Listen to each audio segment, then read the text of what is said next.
Kaveri water dispute 130 साल से बार बार क्यों लौट आता है?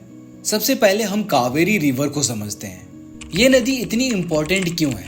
क्योंकि 8 करोड़ लोगों की जिंदगी इस नदी पर निर्भर है। कावेरी सिर्फ एक नदी नहीं, ये साउथ इंडिया की लाइफलाइन है। इसका पानी खेतों को सींचता है, शहरों को पीने का पानी देता है, हाइड्रो इलेक्ट्रिक पावर जनरेट करता है। लेकिन एक और बात इसे और भी खास बनाती है। कावेरी एक रेन फेड रिवर है और इसी बात से शुरू होती है इस विवाद की असली कहानी। यानी इसका अधिकतर पानी साउथ वेस्ट मानसून से आता है और विंटर में नॉर्थ ईस्ट मानसून से, जिसे रिट्रीटिंग मानसून भी कहा जाता है। अगर मानसून कमजोर हो जाए तो रिजर्वायर पूरे नहीं भरते, जिससे डाउन स्ट्रीम तक कम पानी पहुंचता है और विवाद शुरू हो जाता है। इसी वजह से ड्राउट या कम बारिश वाले ईयर्स में ये डिस्प्यूट सबसे ज्यादा बढ़ जाता है। इस विवाद की शुरुआत कैसे हुई? Let's go back to history. British rule के दौरान 2 अलग अलग एडमिनिस्ट्रेशन थे। मद्रास प्रेसिडेंसी, जो आज का तमिलनाडु है, एंड किंगडम ऑफ मैसूर, जो आज का कर्नाटका है। मैसूर नए इरिगेशन प्रोजेक्ट बनाना चाहता था, लेकिन मद्रास को डर था कि अगर ऊपर डैम्स बन गए तो नीचे के किसानों तक कम पानी पहुंचेगा। इसी तनाव को देखते हुए 1892 में पहला एग्रीमेंट साइन हुआ।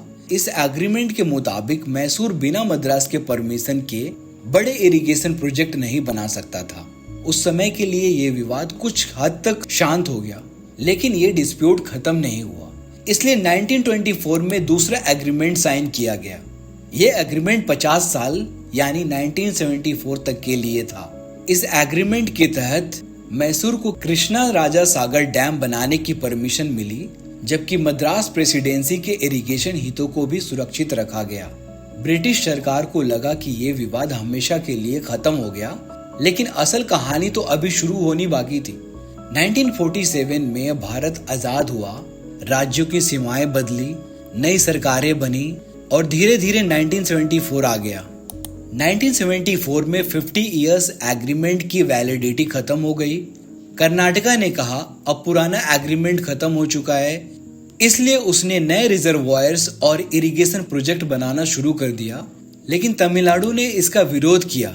उसका कहना था अगर कर्नाटका ज्यादा पानी रोक लेगा तो हमारे कावेरी डेल्टा की खेती बर्बाद हो जाएगी। यहीं से विवाद और ज्यादा गहरा हो गया और इसी के साथ शुरू हुआ मॉडर्न इंडिया का सबसे लंबा इंटर स्टेट रिवर डिस्प्यूट। तब ट्रिब्यूनल का गठन होता है। 1990 में भारत सरकार ने कावेरी वाटर डिस्प्यूट ट्रिब्यूनल बनाया।